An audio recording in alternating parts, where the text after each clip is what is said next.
యేసు ప్రభువు వారి రహస్య రాకడ తర్వాత 7 ముద్రల తీర్పులు చూచాము. బోరల తీర్పులు చూస్తూ ఉన్నాము.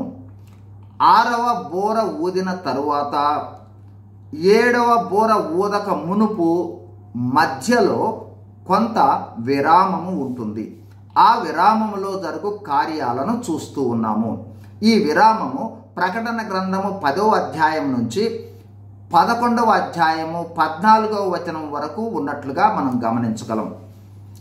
మొదట బలిష్ఠుడైన దూత చేతిలో విప్పబడి ఉన్న చిన్న పుస్తకమును కలిగి ఉండగా యోహాను దానిని అడిగి తీసుకొని తినివేస్తాడు. తరువాత కొలకర్ర యోహానుకిచ్చి మందిరమును కొలవమనుట జరుగుతుంది.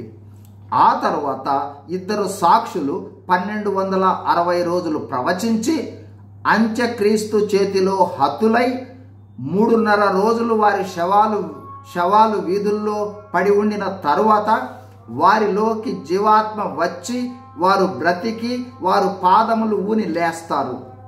ఆ తర్వాత జరిగిన విషయాలు: 1, 3.5 రోజులు శవాలుగా ఉన్నవారు జీవాత్మ ద్వారా లేచినందుక చూచిన వాళ్ళందరికీ మిగుల భయము కలుగుతుంది.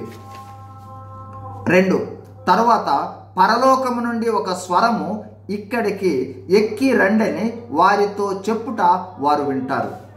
3, విన్న తరువాత వారు మేఘారూఢులై పరలోకమునకు ఆరోహణమవుతారు. 4, వారు ఆరోహణమై వెళ్ళుట వారి శత్రువులు చూస్తారు.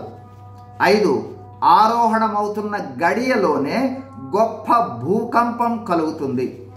6, ఆ భూకంపం చేత ఆ పట్టణములో 10వ భాగము కూలిపోతుంది. 7, ఆ భూకంపం వల్ల 7,000 మంది చనిపోతారు. 8, ఈ భూకంపం వలన చచ్చిన వారు పోగా మిగిలిన వారు ఈ జరిగిన సంఘటనలకు భయక్రాంతులై దేవునిని మహిమపరుస్తారు. తరువాత 2వ శ్రమ గతించెను, 3వ శ్రమ వచ్చుచున్నది అని చెప్పుట చూస్తాం.